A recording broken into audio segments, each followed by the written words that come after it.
Hello students, welcome to education studies. Education studies के official channel ते तुहाडा स्वागत है। अज आपां करांगे 2 जून 2021 के all important current affairs, right. तो इस दे विच सॉरी कि अज जो वीडियो है वो लेट अपलोड होया बिकॉज मैं 2 और 3 टाइम इनू रिकॉर्ड किया, किसी इशू करके इनकी जो ऑडियो है वो आ ही नहीं रही सी, ठीक है। तो इस करके मैंने 3 टाइम इनू रिकॉर्ड करना पाया एंड फाइनली ये जो है अपलोड हो रही है। बट मेरा मेन मोटिव ये सीगा कि इहदे विच डिसकंटिन्यूटी ना आए। मतलब अगर मैं तुहानूं क्या daily current affair, it mean मेरे वालों कोई भी इदां दी डेट ना होए जिहदे विच कि मैं तुहानूं करंट अफेयर प्रोवाइड ना करा, राइट। तो इसलिए मैं कोशिश कर रही सी बार बार इनू अपलोड करन दी, ते जिद्दां ही जो इशू है वो रिजोल्व होया तां ये अपलोड हो गई, ठीक है।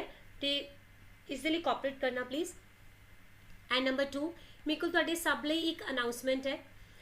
देखो ये इंपॉर्टेंट रहेगी, सब लई ध्यान नाल सुनना प्लीज़।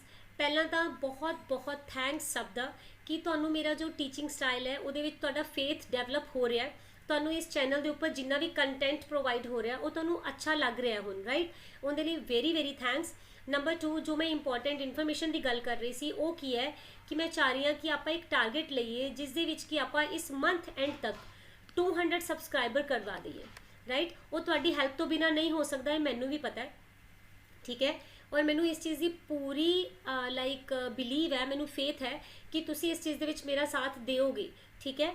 क्योंकि जिद्दां ही सबसक्राइबर हो जाएंगे उस तो बाद आपां साडा पंजाब जो बुक है ਉਹਨੂੰ ਆਪਾਂ ਤੁਹਾਨੂੰ पढ़वाना स्टार्ट करांगे, यानी कि इहदे सैशन ਤੁਹਾਨੂੰ मिलने स्टार्ट हो जाएंगे। और ਤੁਹਾਨੂੰ भी पता है साडा पंजाब बुक पंजाब के हर एक एग्जाम ਲਈ बहुत बहुत ज़्यादा इंपॉर्टेंट है, राइट।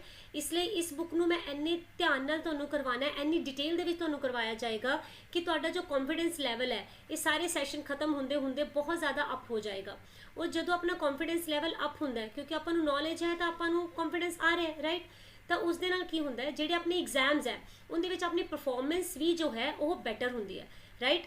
तो प्लीज़ एंड एस टारगेट नूं तुसी कंप्लीट करन दे विच मेरी हेल्प करोगे, ठीक है। एंड आई बिलीव कि तुसी ये पक्का कर लोगे एंड आपां जल्दी ही साडा पंजाब दे जो सैशन हैगे आ वो स्टार्ट करांगे इसे सेम चैनल दे उपर, राइट। तो फिर आपां देखते हैं अज दा सैशन 2 जून 2021 दे important current affairs, alright. First question देखो, what is India's GDP growth rate during 2020-2021? India की जीडीपी ग्रोथ 2020-2021 सैशन दे विच कितनी रही है? तो बहुत अफसोस हो रहा है दसते हुए कि आप इस दे विच बहुत ही ज़्यादा नीचे आ गए हैं। अपनी जीडीपी ग्रोथ रही है -7.3%। Can you imagine? इसका मतलब की है कि वित्त साल जिहड़ा 2019-20 सीगा, अगर आप उनकी तुलना करते हैं 2020-21 के नाल, ठीक है, तो अपनी जीडीपी दे विच 7.3% की गिरावट आई है। ये अपनी कॉन्ट्रैक्ट हो गई है, ठीक है।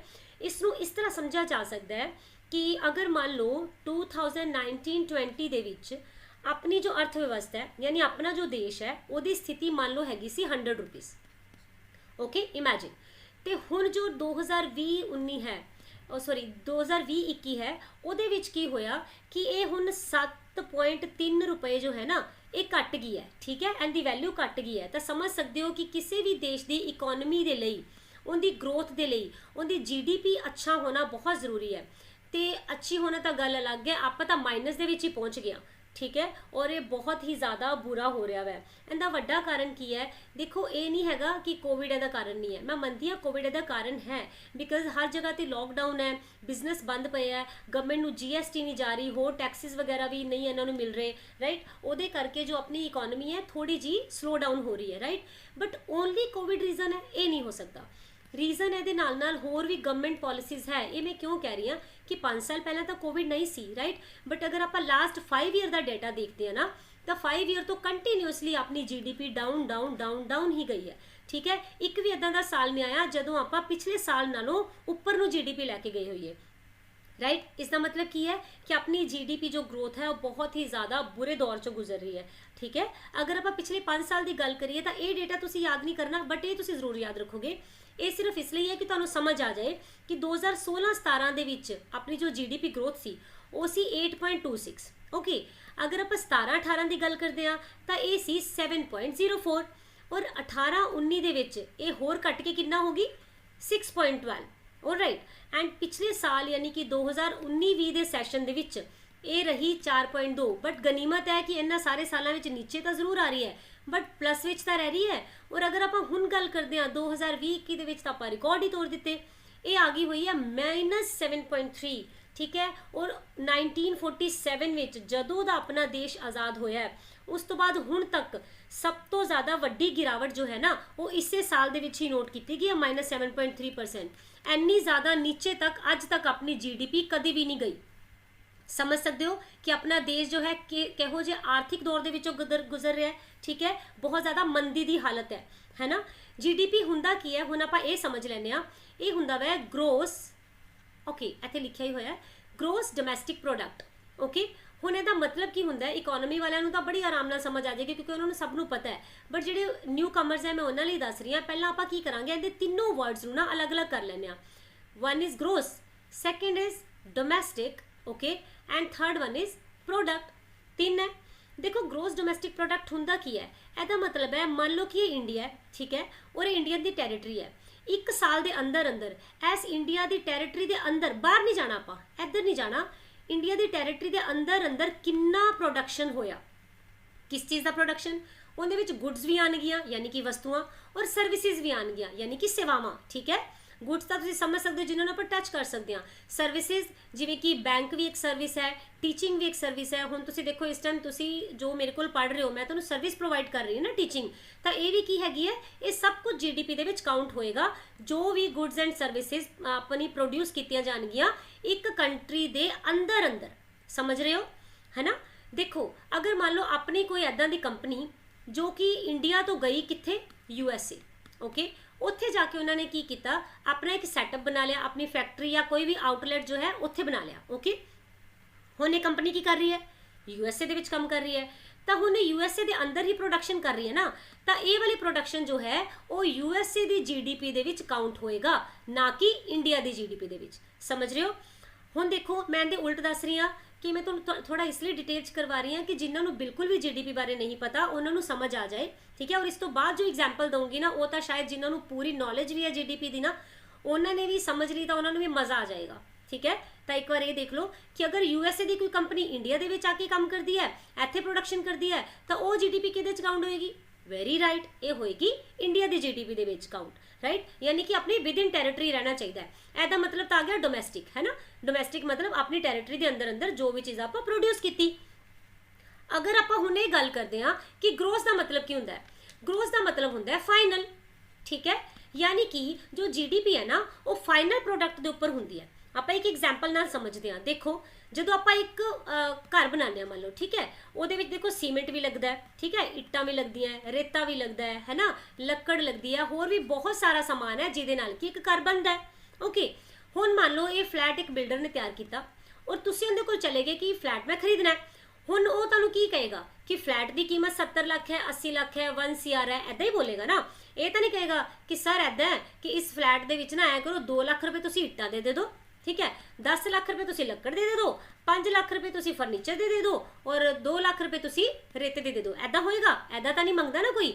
वो तुहाडे कोल की मंगदे है, फ्लैट के उपर प्रोडक्ट मंगदे हैं, राइट। यानी कि फ्लैट का जो प्राइस है तुसीं उन्हां नूं वो पे कर दिओ। मार्केट वैल्यू जो इस टाइम है उहदे विच ये सारा कुछ अपने आप ही इनकलूड हो जाता है। पर जदों कस्टमर जो है इहदे बारे पे करेगा तो वह किंदे ते करेगा, जो फाइनल प्रोडक्ट मार्केट दे विच आ चुका है उहदे ते पे करेगा। समझ रहे हो। हुण देखो जो भी फाइनल प्रोडक्ट मार्केट विच आंदा है वो ग्रोस GDP हुंदी है, यानी कि वो GDP हुंदी है, सॉरी ग्रोस डोमैसटिक प्रोडक्ट हुंदा है, right.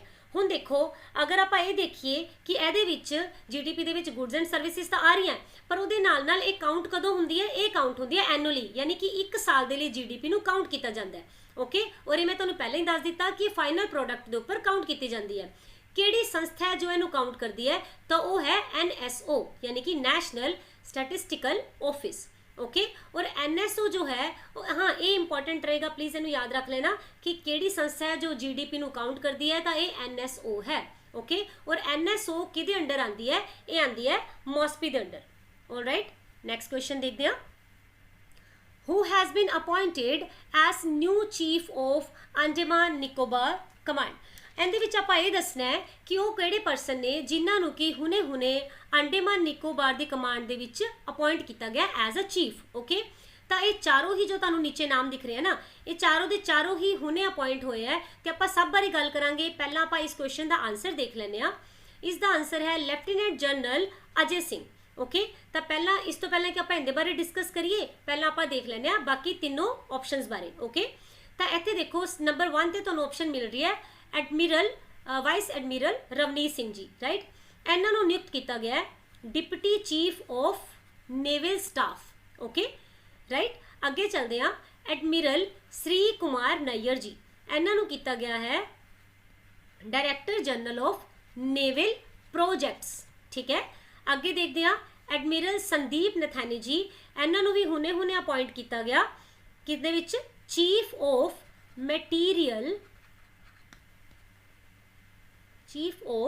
Material of navy. Okay, ਇਹਨਾਂ ਦੀ ਇਹ ਪੋਸਟ ਰਹੇਗੀ। ਤਾਂ ਜਿਹੜੇ ਬੱਚੇ ਹੈਗੇ ਆ ਹੁਣ ਅਜੇ ਸਿੰਘ ਜੀ, ਇਹਨਾਂ ਨੂੰ ਅੰਡੇਮਾਨ ਨਿਕੋਬਾਰ ਦੀ ਜੋ ਕਮਾਂਡ ਹੈ ਉਹਦੇ ਵਿੱਚ ਐਜ਼ ਅ ਚੀਫ ਅਪਾਇੰਟ ਕੀਤਾ ਗਿਆ। ਆਲਰਾਈਟ, ਔਰ ਅਗਰ ਆਪਾਂ ਗੱਲ ਕਰਦੇ ਹਾਂ, ਇਹ ਨੇ ਦੇਖੋ ਸਰ ਜਿਨ੍ਹਾਂ ਦੀ ਹੁਣੇ ਅਪਾਇੰਟਮੈਂਟ ਹੋਈ ਹੈ, ਜਿਨ੍ਹਾਂ ਬਾਰੇ ਮੈਂ ਤੁਹਾਨੂੰ ਦੱਸ ਰਹੀ ਸੀ। ਐਂਡ ਜੋ ਇਹਦਾ ਬੇਸ ਹੈ ਉਹ ਕਿੱਥੇ ਹੈ, ਉਹ ਹੈ ਪੋਰਟ ਬਲੇਅਰ ਦੇ ਵਿੱਚ। ਔਰ ਪੋਰਟ ਬਲੇਅਰ ਜੋ ਹੈ ਇਹ ਅੰਡੇਮਾਨ ਨਿਕੋਬਾਰ ਦੀ ਕੀ ਹੈ, ਕੈਪੀਟਲ। ਓਕੇ, ਔਰ ਇਹਨਾਂ ਤੋਂ ਪਹਿਲਾਂ ਲੈਫਟੀਨੈਂਟ ਜਨਰਲ ਮਨੋਜ ਪਾਂਡੇ ਜੀ ਜੋ ਹੈ ਉਹ ਹੈਗੇ ਸੀ ਇਸੇ ਸੇਮ ਪੋਸਟ ਦੇ ਉੱਪਰ। ਹੁਣ ਉਹਨਾਂ ਨੂੰ ਕੋਲਕਾਤਾ ਈਸਟਰਨ ਕਮਾਂਡ ਹੈ ਉਹਦੇ ਵਿੱਚ ਸ਼ਿਫਟ ਕਰ ਦਿੱਤਾ ਗਿਆ, ਨਿਯੁਕਤ ਕਰ ਦਿੱਤਾ ਗਿਆ। ਓਕੇ, ਤਾਂ ਹੁਣ ਆਪਾਂ ਦੇਖ ਲੈਂਦੇ ਆ ਅੰਡੇਮਾਨ ਨਿਕੋਬਾਰ ਦੇ ਬਾਰੇ ਦੇ ਵਿੱਚ ਕੁਝ ਫੈਕਟਸ। ਆਲਰਾਈਟ, ਅਗਰ ਆਪਾਂ ਗੱਲ ਕਰਦੇ ਹਾਂ ਅੰਡੇਮਾਨ ਨਿਕੋਬਾਰ ਦੀ, ਤਾਂ ਪਹਿਲਾਂ ਅੰਡੇਮਾਨ ਜੋ ਹੈ ਇਹ 3 ਪਾਰਟਸ ਦੇ ਵਿੱਚ ਵੰਡਿਆ ਹੋਇਆ। ਆਲਰਾਈਟ, ਦੇਖੋ ਇਹ ਹੈ ਨਾਰਥ ਅੰਡੇਮਾਨ, ਰਾਈਟ, ਐਂਡ ਇਹ ਹੈ middle Andaman and south Andaman. ਇਹ ਜੋ ਸਾਊਥ ਅੰਡੇਮਾਨ ਹੈ ਆਪਾਂ ਇਹਨੂੰ ਲੋਅਰ ਅੰਡੇਮਾਨ ਵੀ ਬੋਲ ਦਿੰਦੇ ਆ। ਓਕੇ, ਉਸ ਤੋਂ ਬਾਅਦ ਜੋ ਨੰਬਰ ਆਂਦਾ ਹੈ ਉਹ ਆਂਦਾ ਹੈ ਲਿਟਲ ਅੰਡੇਮਾਨ ਦਾ, ਰਾਈਟ। ਔਰ ਇਹਨਾਂ ਦੀ ਜੋ ਕੈਪੀਟਲ ਹੈ ਉਹ ਕਿਹੜੀ ਹੈ, ਪੋਰਟ ਬਲੇਅਰ। ਔਰ ਜੋ ਤੁਹਾਨੂੰ ਨੀਚੇ ਦਿਖ ਰਿਹਾ ਹੋਏਗਾ ਇਹ ਹੈ south, right, south Andaman, and ਇਹ ਹੈ ਲਿਟਲ ਅੰਡੇਮਾਨ, ਹੈ ਨਾ। ਇਹਨਾਂ ਦੋਨਾਂ ਦੇ ਵਿਚਕਾਰ ਇੱਕ ਪੈਸੇਜ ਗੁਜ਼ਰਦਾ ਹੈ, ਉਸ ਪੈਸੇਜ ਦਾ ਨਾਮ ਕੀ ਹੈ, ਇਹ ਇੰਪੋਰਟੈਂਟ ਹੈ, ਇਹਦਾ ਨਾਮ ਹੈ ਡੰਕਨ ਪੈਸੇਜ। ਓਕੇ, ਔਰ ਅਗਰ ਆਪਾਂ ਇਸ ਤੋਂ ਨੀਚੇ ਜਾਈਏ ਤਾਂ ਲਿਟਲ ਅੰਡੇਮਾਨ ਤੋਂ ਬਾਅਦ ਕੀ ਸਟਾਰਟ ਹੋ ਜਾਂਦਾ ਹੈ, ਨਿਕੋਬਾਰ ਸਟਾਰਟ ਹੋ ਜਾਂਦਾ ਹੈ ਨਾ। ਔਰ ਨਿਕੋਬਾਰ ਔਰ ਜਿਹੜਾ ਸਭ ਤੋਂ ਨੀਚੇ ਵਾਲਾ ਲਿਟਲ ਅੰਡੇਮਾਨ ਹੈ, ਇਹਨਾਂ ਦੋਨਾਂ ਦੇ ਵਿਚਕਾਰ ਇਹ ਤੁਹਾਨੂੰ ਦਿਖ ਰਿਹਾ ਹੋਏਗਾ ਇਹ ਹੈ 10 ਡਿਗਰੀ ਚੈਨਲ। ਠੀਕ ਹੈ, ਚੈਨਲ ਦਾ ਨਾਮ ਹੈ 10 ਡਿਗਰੀ ਚੈਨਲ। ਓਕੇ, ਅਗਰ ਆਪਾਂ ਹਾਈਐਸਟ ਪੀਕ ਦੇਖਦੇ ਹਾਂ ਅੰਡੇਮਾਨ ਨਿਕੋਬਾਰ ਦੀ ਤਾਂ ਉਹ ਹੈ ਸੈਡਲ ਪੀਕ। ਔਰ ਆਪਣੇ ਇੰਡੀਆ ਦਾ ਜੋ ਸਦਰਨ ਮੋਸਟ ਪੁਆਇੰਟ ਹੈ ਉਹ ਹੈਗਾ ਇੰਦਰਾ ਪੁਆਇੰਟ, ਰਾਈਟ। ਔਰ ਇਹ ਵੀ ਕਿੱਥੇ ਹੈ, ਇਹ ਵੀ ਅੰਡੇਮਾਨ ਦੇ ਵਿੱਚ ਹੀ ਹੈ। ਇਹ ਗੱਲ ਹੋ ਰਹੀ ਹੈ ਆਪਣੇ ਪੂਰੇ ਇੰਡੀਆ ਦੀ ਕਿ ਸਾਰੇ ਇੰਡੀਆ ਦੇ ਵਿੱਚ ਸਾਊਥ ਮੋਸਟ ਕਿਹੜਾ ਹੈ, ਰਾਈਟ। ਪਰ ਅਗਰ ਆਪਾਂ ਨੂੰ ਕੋਈ ਪੁੱਛੇਗਾ ਕਿ ਇੰਡੀਆ ਦੀ ਮੇਨਲੈਂਡ ਦਾ ਜੋ ਹੈ ਸਦਰਨ ਮੋਸਟ ਪੁਆਇੰਟ ਉਹ ਕਿਹੜਾ ਹੈ, ਤਾਂ ਉਹ ਕਿਹੜਾ ਹੋ ਜਾਏਗਾ, ਉਹ ਹੋਏਗਾ ਕੰਨਿਆ ਕੁਮਾਰੀ। ਓਕੇ, ਕਿਉਂਕਿ ਇਹ ਤਾਂ ਫਿਰ ਪਾਣੀ ਵਾਲੀ ਵਿੱਚ ਬੋਡੀ ਆ ਗਈ ਨਾ, ਤਾਂ ਇਹ ਵਾਟਰ ਬੋਡੀ ਦੇ ਵਿੱਚ ਹੈਗਾ ਤੇ ਇੱਥੇ ਆਪਣਾ ਕਿਹੜਾ ਆ ਜਾਏਗਾ, ਇੰਦਰਾ ਪੁਆਇੰਟ ਆ ਜਾਏਗਾ। ਆਲਰਾਈਟ, ਅਗਰ ਆਪਾਂ ਗੱਲ ਕਰਦੇ ਹਾਂ ਇੰਡੀਆ ਦੇ ਵਿੱਚ ਆਪਣੇ 2 ਵੋਲਕੈਨੋਜ਼ ਮਿਲਦੇ ਆ। ਠੀਕ ਹੈ, ਇੱਕ ਦਾ ਨਾਮ ਹੈ ਬੈਰਨ ਆਈਲੈਂਡ ਐਂਡ ਦੂਸਰੇ ਦਾ ਨਾਮ ਹੈ ਨਾਰਕੋਂਡਮ ਆਈਲੈਂਡ। ਔਰ ਇਹ ਦੋਨੋਂ ਹੀ ਆਈਲੈਂਡ ਜੋ ਹੈ ਇਹ ਕਿੱਥੇ ਨੇ, ਅੰਡੇਮਾਨ ਦੇ ਵਿੱਚ ਹੀ ਸਥਿਤ ਹੈ। ਓਕੇ, ਇਹਨਾਂ ਦੇ ਵਿੱਚੋਂ ਜਿਹੜਾ ਬੈਰਨ ਆਈਲੈਂਡ ਹੈ ਇਹ ਐਕਟਿਵ ਆਈਲੈਂਡ ਹੈ। All right, question number 3, who has been appointed as interim president of Mali। ਮਾਲੀ ਨਾਮ ਦੀ ਜੋ ਕੰਟਰੀ ਹੈ ਇਸ ਦੇ ਜੋ ਪ੍ਰੈਜ਼ੀਡੈਂਟ ਬਣਾਏ ਗਏ ਆ, ਹੁਣੇ ਇੰਟਰਿਮ ਪ੍ਰੈਜ਼ੀਡੈਂਟ ਬਣਾਏ ਗਏ ਆ, ਇਹ ਕੌਣ ਬਣਾਏ ਗਏ ਆ ਆਪਾਂ ਇਹ ਦੱਸਣਾ। ਠੀਕ ਹੈ, ਤਾਂ ਇਸ ਦਾ ਪਹਿਲਾ ਆਨਸਰ ਦੇਖ ਲੈਂਦੇ ਆ, ਉਹ ਹੋਏਗਾ ਆਸਿਮੀ ਗੋਇਟਾ। ਓਕੇ, ਅਗਰ ਆਪਾਂ ਗੱਲ ਕਰੀਏ ਕਿ ਹੁਣੇ ਤਾਂ ਇੱਥੇ ਪੀਐਮ ਐਂਡ ਪ੍ਰੈਜ਼ੀਡੈਂਟ ਵਰਕ ਕਰ ਰਹੇ ਸੀ, ਪਰ ਫਿਰ ਇਹਨਾਂ ਨੂੰ ਇੰਟਰਿਮ ਪ੍ਰੈਜ਼ੀਡੈਂਟ ਦੀ ਕੀ ਜ਼ਰੂਰਤ ਪਈ, ਤਾਂ ਦੇਖੋ ਕੁਝ ਦਿਨ ਪਹਿਲਾਂ ਕੀ ਹੋਇਆ ਕਿ ਜੋ ਮਾਲੇ ਦੀ ਸਰਕਾਰ ਮਤਲਬ ਕਿ ਪੀਐਮ, ਪ੍ਰੈਜ਼ੀਡੈਂਟ, ਹੋਮ ਮਿਨਿਸਟਰ ਵਗੈਰਾ ਇਹਨਾਂ ਦਾ ਤਖਤਾ ਪਲਟ ਕਰ ਦਿੱਤਾ ਗਿਆ। ਓਕੇ, ਉਸ ਤੋਂ ਬਾਅਦ ਇੱਥੋਂ ਦੀ ਜੋ ਮਿਲਟਰੀ ਹੈ, ਜੋ ਇੱਥੋਂ ਦੀ ਆਰਮੀ ਹੈ, ਉਹਨਾਂ ਨੇ ਕੀ ਕੀਤਾ, ਮਾਲੀ ਦੇ ਉੱਪਰ ਕਬਜ਼ਾ ਕਰ ਲਿਆ। ਜਿਸ ਪ੍ਰੈਜ਼ੀਡੈਂਟ ਨੂੰ ਇਹਨਾਂ ਨੇ ਹਟਾਇਆ, ਜਿਨ੍ਹਾਂ ਨੂੰ ਗ੍ਰਿਫਤਾਰ ਕੀਤਾ, ਉਹ ਕੌਣ ਸੀ, ਇਹਨਾਂ ਦਾ ਨਾਮ ਇੰਪੋਰਟੈਂਟ ਰਹੇਗਾ, ਉਹਨੇ ਬਾਦਾ। ਓਕੇ, ਐਂਡ ਅਗਰ ਆਪਾਂ ਗੱਲ ਕਰੀਏ ਪ੍ਰਾਈਮ ਮਿਨਿਸਟਰ ਤਾਂ ਉਹ ਸੀ ਮੋਕਟਰ ਓਏਨ। ਆਲਰਾਈਟ, ਇਹ ਯਾਦ ਰੱਖਣਾ, ਇਹ ਹੈਗੇ ਆ ਇੱਥੇ ਦੇ ਪ੍ਰੈਜ਼ੀਡੈਂਟ ਜਿਹੜੇ ਪਹਿਲਾਂ ਸੀਗੇ ਔਰ ਇਹ ਨੇ ਪੀਐਮ। ਓਕੇ, ਇਹਨਾਂ ਨੇ ਕੀ ਕੀਤਾ, ਆਰਮੀ ਨੇ ਸਹੀ ਨੋਰਮਲ ਜੋ ਹੈ ਇਕਨੋਮੀ ਐਂਡ ਆਲ ਇਸ ਐਡਮਿਨਿਸਟ੍ਰੇਸ਼ਨ ਚੱਲ ਰਿਹਾ ਸੀ, ਬਟ ਆਰਮੀ ਨੇ ਬੋਲਿਆ ਕਿ ਇਹ ਜੋ ਪੀਐਮ ਐਂਡ ਪ੍ਰੈਜ਼ੀਡੈਂਟ ਨੇ ਇਹ ਸਹੀ ਤਰੀਕੇ ਨਾਲ ਵਰਕ ਨਹੀਂ ਕਰ ਰਹੇ, ਜਿਸ ਕਰਕੇ ਜਿਹੜੀ ਇਹਨਾਂ ਦੀ ਇਕਨੋਮਿਕ ਕੰਡੀਸ਼ਨ ਹੈ ਉਹ ਕੀ ਹੁੰਦੀ ਜਾ ਰਹੀ ਹੈ, ਮਾੜੀ ਹੁੰਦੀ ਜਾ ਰਹੀ ਹੈ, ਇਹਨਾਂ ਦੀ ਇਕਨੋਮੀ ਡਾਊਨ ਹੁੰਦੀ ਜਾ ਰਹੀ ਹੈ। ਓਕੇ, ਜਦੋਂ ਕਿ ਅਗਰ ਤੁਸੀਂ ਦੇਖੋਗੇ ਤਾਂ ਅਫਰੀਕਨ ਕੰਟਰੀਜ਼ ਦੇ ਵਿੱਚ ਬਹੁਤ ਜ਼ਿਆਦਾ ਅੱਛੀਆਂ ਇਕਨੋਮੀਜ਼ ਤੁਹਾਨੂੰ ਮਿਲਣਗੀਆਂ ਨਹੀਂ, ਔਰ ਸ਼ਾਇਦ ਕੁਝ ਤਾਂ ਇੱਦਾਂ ਦੀਆਂ ਉੱਥੇ ਕੰਟਰੀਜ਼ ਹੋਣਗੀਆਂ ਜਿਨ੍ਹਾਂ ਦੇ ਵਿੱਚ ਇਕਨੋਮੀ ਨਾਮ ਦੀ ਕੋਈ ਚੀਜ਼ ਨਹੀਂ, ਰਾਈਟ। ਬਟ ਇੱਥੇ ਦੀ ਆਰਮੀ ਨੂੰ ਲੱਗਿਆ ਕਿ ਪਰਟੀਕੂਲਰ ਮਾਲੀ ਦੇ ਵਿੱਚ ਇਹ ਸਿਚੁਏਸ਼ਨ ਤਾਂ ਆ ਰਹੀ ਹੈ ਕਿਉਂਕਿ ਪ੍ਰਾਈਮ ਮਿਨਿਸਟਰ ਐਂਡ ਪ੍ਰੈਸੀਡੈਂਟ ਜੋ ਨੇ ਉਹ ਸਹੀ ਤਰੀਕੇ ਨਾਲ ਕੰਮ ਨਹੀਂ ਕਰ ਪਾ ਰਹੇ। ਤਾਂ ਉਹਨਾਂ ਨੇ ਕੀ ਕੀਤਾ, ਫਿਰ ਆਰਮੀ ਨੇ ਇਹਨਾਂ ਦੋਨਾਂ ਨੂੰ ਗ੍ਰਿਫਤਾਰ ਕਰ ਲਿਆ ਔਰ ਮਿਲਟਰੀ ਕੈਂਪ ਦੇ ਵਿੱਚ ਕੀ ਕਰ ਦਿੱਤਾ, ਨਜ਼ਰਬੰਦ ਕਰਤਾ। ऑलराइट, एंड उस तो बाद फिर आर्मी के जो चीफ से उस टाइम आसिमी गोइटा जी, इन्होंने की किया एज अ प्रेसिडेंट अपने आप को अनाउंस करता और फिर इन्हों की जी कोर्ट है सुप्रीम कोर्ट इत्थों की उन्होंने बोल दिता कि यस तुसी हुण प्रेसिडेंट के रूप दे चुने जाते हो।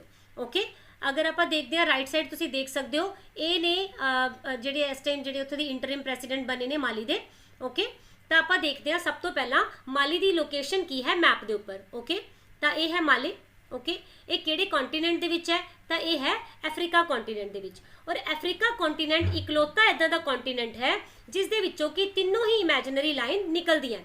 देखो इत्थे तुसीं देख पा रहे हो ट्रॉपिक ऑफ कैंसर इनू क्रॉस कर रही है, इक्वेटर इनू क्रॉस कर रही है, और अगर गल करिए टॉपिक ऑफ कैप्रिकॉर्न तो ये भी की है इनू क्रॉस कर रही है ना। तो तीनों दी तीनों ही लाइन्स ओनली अफ्रीका इदां दा कॉन्टीनेंट है जिस दे विचों क्रॉस करदी है। अगर आप गल करते हैं माली दी, तो माली दे विचों किहड़ी लाइन है जो क्रॉस करेगी, तो वह है ट्रॉपिक ऑफ कैंसर। ओके, हाँ जी। तो उस तो बाद आप देखते हैं अफ्रीका कॉन्टीनेंट दे विच की मिलता है लेक विक्टोरिया। ओके, जो कि एक फ्रैश वाटर लेक है। किहड़ी लेक है, फ्रैश वाटर दी। ओके, और इत्थों दी लार्जेस्ट लेक भी है।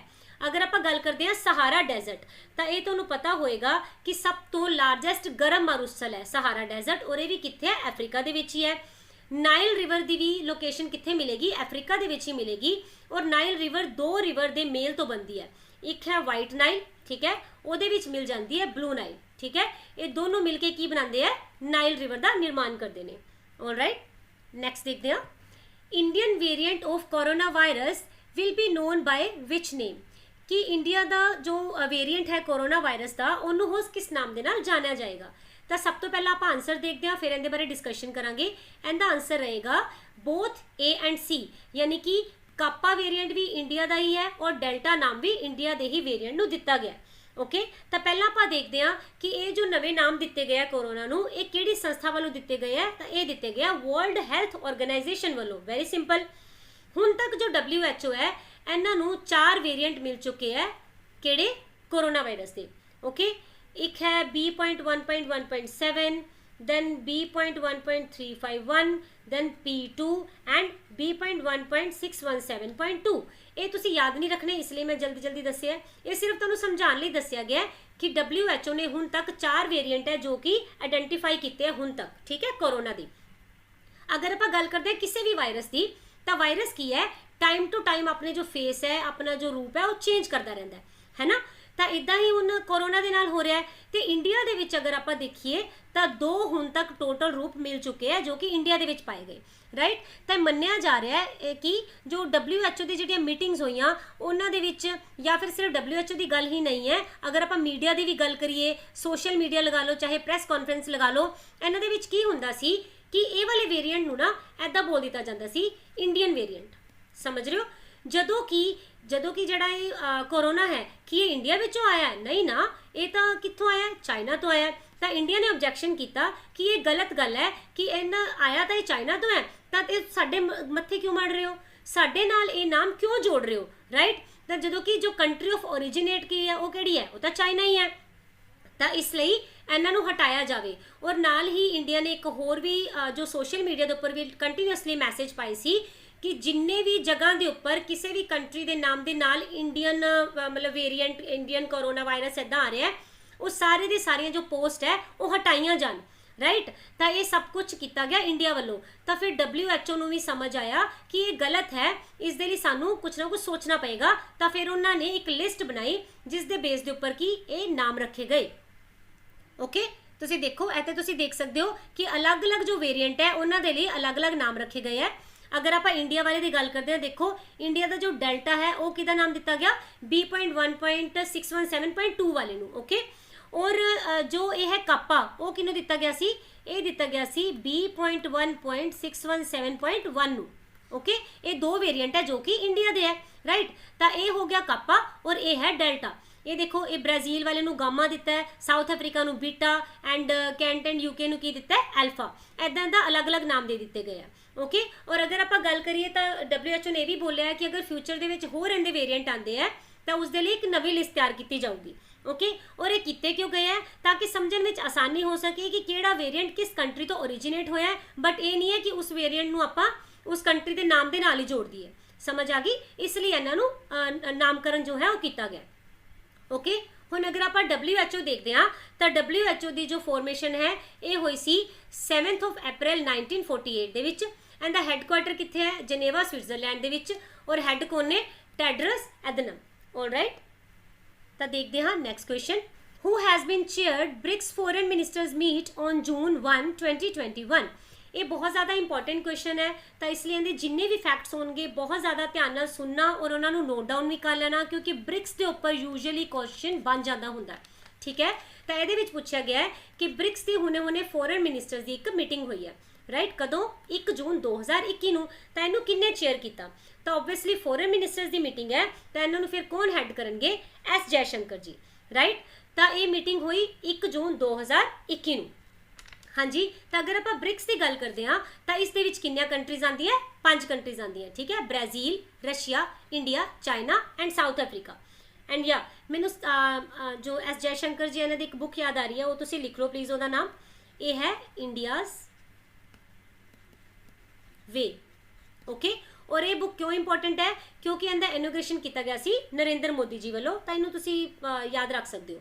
ठीक है, तो जो ब्रिक्स है कि ये पहले दिन तो ही इनका नाम ब्रिक्स सी नहीं, स्टार्टिंग दे इनका नाम सी ब्रिक। ओके, क्योंकि ये 4 कंट्रीज ही सी, Brazil, Russia, India and China. तो जो 2010 दे विच साउथ अफ्रीका नूं इहदे विच ऐड किया गया, तो फिर उदों इहदा नाम की पै गया, ब्रिक्स पै गया। ऑलराइट, देखो इत्थे उपर तुहानूं दिख रहा होएगा कि सारे कंट्रीज के नेम लिखे हुए हैं, Brazil, Russia, India, China and south Africa.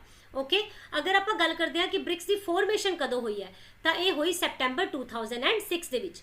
First summit हो रही है 16 जून 2009 दे विच। ओके, और हाँ, जदों देखो 2006 के इन्हां दी फॉर्मेशन हुई, पर फर्स्ट समिट जो ब्रिक्स की हो रही है 2009 दे विच हो रही है, पर उस तो पहला भी इन्हां दी फॉरेन मिनिस्टर जो होंदे है उन्हां दी मीटिंग्स होंदियां रहिंदियां सी, राइट। इस वास्ते जो फॉरेन मिनिस्टर्स की इस बार मीटिंग हुई है वो किनवे नंबर की है, 15th नंबर की। बट अगर आप गल करिए ब्रिक्स की समिट तो वह हुई है 12th नंबर की। ओके, और ब्रिक्स की समिट नूं किन्ने इस बार होस्ट किया, रशिया ने। अगर आप गल करते हैं 13th समिट, ये कौन होस्ट करेगा, तो ये इंपॉर्टेंट रहेगा, कौन करेगा, इंडिया। ओके, तो हुण आप देख लेने कि ब्रिक्स के विच जिन्नियां भी कंट्रीज है उन्हां दे प्रेसिडेंट दा की नाम है। ओके, ब्राजील के प्रेसिडेंट जायर बोल्सोनारो, चाइना के जी जिनपिंग, दैन रशिया के Vladimir Putin and south Africa के सिरिल रामाफोसा। इंडिया तुहानूं पता ही है, इंडिया वालों कौन रिप्रेजेंट करते हैं, मिस्टर नरेंद्र मोदी जी जो अपने प्राइम मिनिस्टर ने। ओके, हाँ जी, तो उस तो बाद अगर आप देखिए तो पहला इनू एक होर नाम नाल भी जाना जाता सी, वैसे आजकल भी ये नाम जो है ये फेमस है, मतलब हुण लिया नहीं जाता, अदरवाइज इनू बोलते सी ब्राजीलिया डेक्लारेशन। ओके, ब्राजीलिया डेक्लारेशन क्यों, क्योंकि उस टाइम इनू जो हैड करता सी वो करता सी ब्राजील, इस वास्ते इनका नाम ब्राजीलिया डेक्लारेशन रखा गया सी। ओके, हुण एक होर आपां देख लेने, ये इंपॉर्टेंट फैक्ट रहेगा कि जो ब्रिक्स है इनका एक बैंक है, उसका नाम है NDB, यानी कि न्यू डेवलपमेंट बैंक।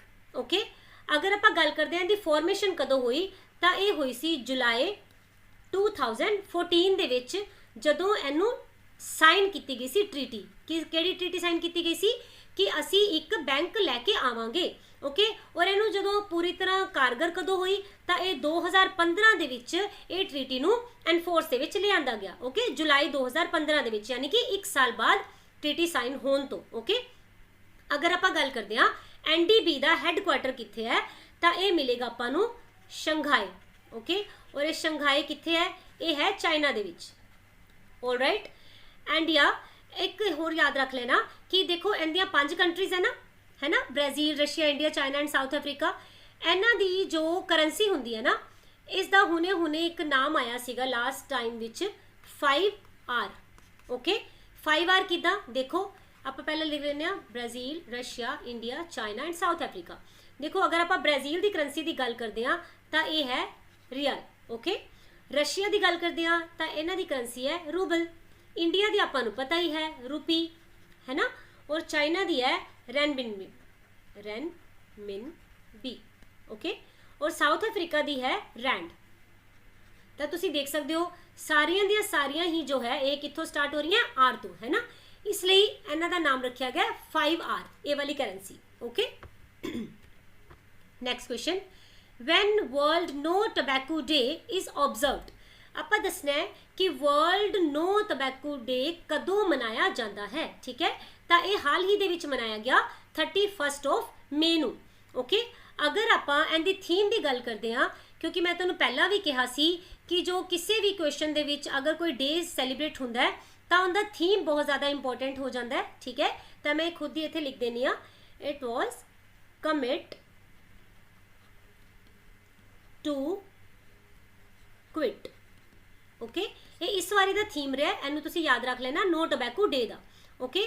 और नो टबैको डे जो है ये कौन ऑब्जर्व करता है, किंदे वालों मनाया जाता है, वर्ल्ड हैल्थ ऑर्गेनाइजेशन वालों। तो ये क्वेश्चन इस बार इन्ना इंपॉर्टेंट क्यों बन जाता है नो टबैको डे वाला, क्योंकि देखो हैल्थ डे वाले नो टबैको डे वाले दिन जो अपने हैल्थ मिनिस्टर ने डॉक्टर हर्षवर्धन जी, जिन्होंने तुसी इत्थे पिक देख सकते हो, इन्हों WHO वालों एक अवार्ड नाल सन्मानित किया गया, ठीक है। इस अवार्ड का नाम है WHO director general special recognition award. और इस अवार्ड में एक होर नाम नाल जानिया जाता है no tobacco day award, okay. तुहानूं सिंपली ये पूछा जा सकता है कि नो टबैको डे अवार्ड जो है वो किन्हां नूं प्रोवाइड किया गया, तो आपां की बोलांगे, हर्षवर्धन जी नूं, ऑलराइट। पर इन्हां नूं अवार्ड मिला क्यों है, क्योंकि इन्हां ने अपने एरिया दे विच तंबाकू की यूजेज नूं कंट्रोल करन दे लई बहुत ज़्यादा अच्छा काम किया, बहुत अच्छी भूमिका निभाई, ठीक है। इस वास्ते इन्हां नूं ये वाला अवार्ड मिला, ओके। और आप WHO का हुणे ही किया कि इन्हां दा जो हैडकुआटर है कित्थे है, जनेवा दे विच, और जिहड़े इहदे हैड ने कौन ने, टेड्रोस जी, ऑलराइट। और हाँ एक चीज़ होर, जिहड़ा WHO है ना, इहदियां 2 बॉडीज़ हुंदियां, ठीक है। WHO दियां 2 बॉडीज़ हुंदियां।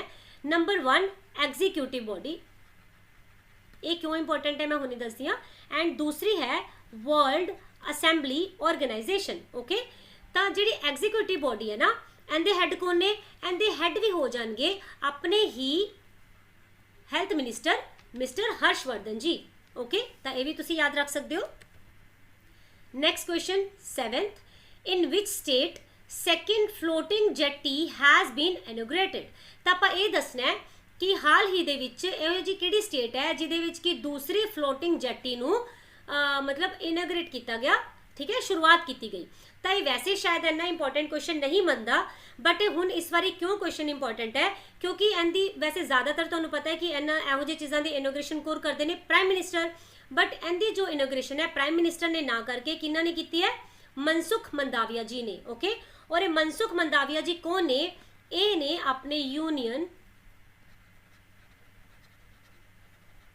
Shipping minister, okay. ये अपने यूनियन शिपिंग मिनिस्टर ने कौन, मनसुख मंदाविया जी। तो डायरैक्ट ये वाला क्वेश्चन भी आ सकता है, ओके। तो ये मैं तुहानूं दसदा कि जो गोवा है इहदी सैकेंड फ्लोटिंग जेटी है, यानी कि एक पहला भी सी, है ना। और ये वाली जो है इनू कित्थों स्टार्ट किया गया, ये स्टार्ट किया गया ओल्ड गोवा तो।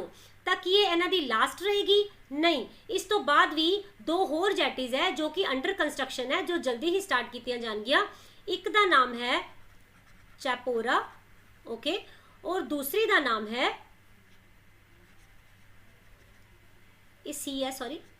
कैंपल, ऑलराइट। ये 2 जेटीज़ है जो कि स्टार्ट कीतियां जाणगियां जल्दी ही गोवा वालों।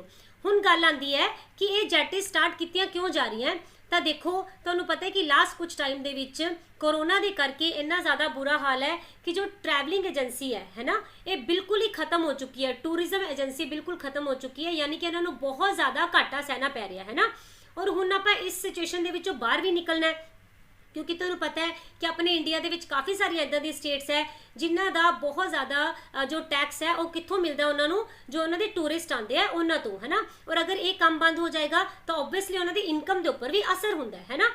तो इसकी शुरुआत इसलिए की गई ताकि जो गोवा दे विच जिन्ना भी टूरिज्म है उन्होंने की मिल सके, बढ़ावा मिल सके, उन्होंने वधाया जा सके, ओके अगर आप गल करते हैं गोवा की तो गोवा का हुणे हुणे स्टेटहुड डे मनाया गया कदों 31 मई नूं और गोवा नूं जदों आज़ाद करवाना सी उदों किहड़ा ऑपरेशन चलाया गया सी ऑपरेशन विजय कि गोवा की अपनी कोई हाई कोर्ट है नहीं है ठीक है गोवा के जिन्ने भी केसिस होंदे है वो किहड़ी हाई कोर्ट में जाते हैं मुंबई में जाते हैं ऑलराइट हुण देखते हैं आपां इत्थे दे कुछ important wild life sanctuaries and national park पहला देखते हैं ये हैगे भगवान महावीर वाइल्ड लाइफ सेंचुरी ਇਹਦੇ ਨਾਲ इंपॉर्टेंट है सलीम अली बर्ड सेंचुरी और अंशी नैशनल पार्क भी कित्थों दा है गोवा दा ही है और जो ये जेटी चलाई जा रही है ये किहड़े दो पार्ट्स नू जो है आपस में मतलब जोड़ेगी तो ये है पंजिम नू जोड़ेगी किस दे नाल ओल्ड गोवा दे नाल ऑलराइट तो गोवा के बारे आप काफ़ी सारा फिगर्स एंड फैक्ट्स जो है वो पहला आप 2 दिन पहला की क्लास में ऑलरेडी कर चुके हैं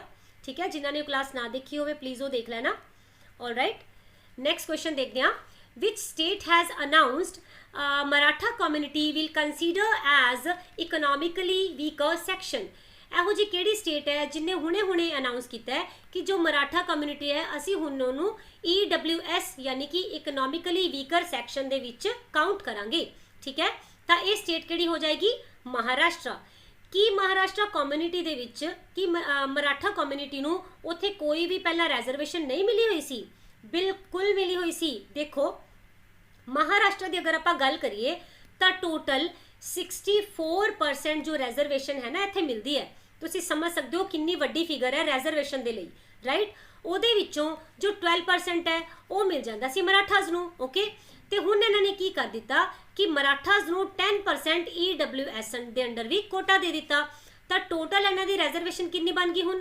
22% तो जिहड़ी ये 10% इन्होंने इत्थे वधाई है तो ये ओबवियसली इत्थे जाके भी तो 10+ होएगा ना तो तुसीं सोच सकते हो कि जिहड़े बाकी कम्युनिटीज़ है उन्हां दे लई फिर गवर्नमेंट जॉब दे विच इत्थे की बचेगा है ना ये क्वेश्चन इस टाइम अराइज हो रहा है तो कुछ टाइम पहला इत्थे दे जो CM है उद्धव ठाकरे जी उन्होंने की कीता सी ये मंग रखी हुई सी कि असी होर ज़्यादा रिजर्वेशन करना चाहते हैं तो सुप्रीम कोर्ट ने बिल्कुल डायरैक्ट की बोल दिता दिस इज़ नॉट पॉसीबल ये लिए असी हाँ नहीं कर सकते क्यों क्योंकि उन्होंने बोलिया कि कोई भी स्टेट 50% तो ज़्यादा रिजर्वेशन नहीं कर सकती मतलब कर सकती इन द सेंस नहीं करना चाहिए उन्होंने क्यों क्योंकि उत्थे अगर इस तो भी ज़्यादा रिजर्वेशन होएगा तो उहदे नाल जिन्नियां भी बाकी उत्थे कम्युनिटीज़ रह रही हैं उन्होंने तो फिर जॉब्स मिलना बहुत ही ज़्यादा मुश्किल हो जाएगा राइट इस करके इत्थे आपां डिस्क्रिमिनेशन नहीं कर सकते तो 50% तक ही तुसी इसनूं रखो पर फिर भी इन्हां दी अनाउंसमेंट कर दी गई है कि 10% रिजर्वेशन किन्हां नूं मिल गई है मराठा कम्युनिटी नूं EWS दे विच ऑलराइट हाँ जी तो इत्थे दे CM देखिए तो उन्हें उद्धव ठाकरे जी गवर्नर को ने भगत सिंह कोश्यारी जी हाँ जी इत्थे आपां अमेंडमेंट देख लैंदे आ कि जो आपां हुणे गल कर रहे सी EWS दी है ना इकोनॉमिकल वीकर सैक्शन तो ये अपने कॉन्स्टिट्यूशन दे विच 103 नंबर की अमेंडमेंट हुई इंपॉर्टेंट ठीक है और ये अमेंडमेंट किहड़ा एक्ट के अकॉर्डिंग हुई सी तो ये हुई सी 2019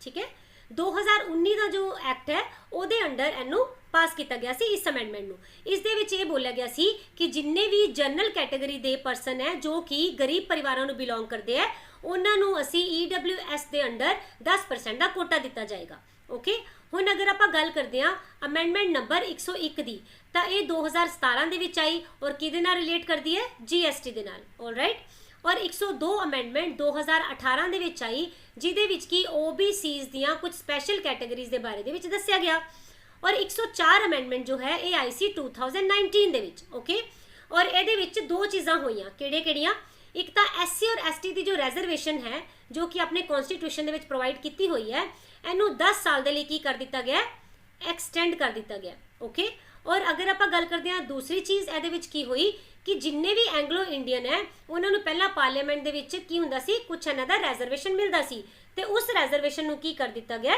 खत्म कर दिता गया ओके तो ये सी अज दा सैशन और आई होप कि तुहानूं ये सैशन अच्छा लग्या होएगा ठीक है। अगर अच्छा लग्या होए तो प्लीज़ इनू लाइक एंड शेयर करो ताकि मैनू भी मोटिवेशन मिल सके।